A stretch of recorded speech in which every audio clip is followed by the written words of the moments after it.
Okay, so for question 4, they're asking, the picture to the right shows the v of x of t of a particle.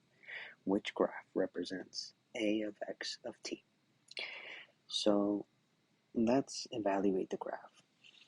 The graph begins at a constant velocity. Then we have a rectilinear line, which indicates a change in velocity. Lastly, we have a constant velocity with no change. We should also note that the formula for acceleration is a equals delta v over delta t.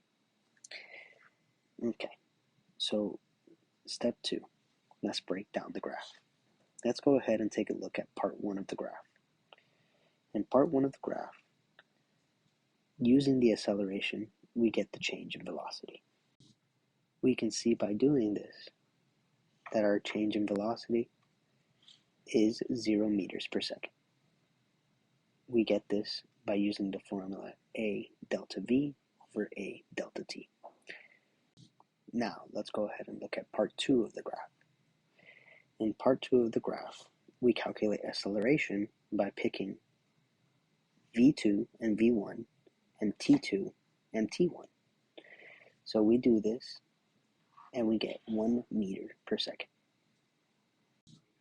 Part 3 follows the same logic as part 1. Finally, we can see that the answer that makes the most sense is answer D. This is because we see the graph begins with no acceleration. This is due to no change in velocity.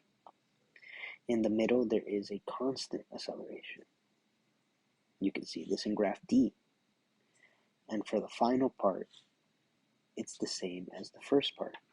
We see no acceleration due to no change in velocity.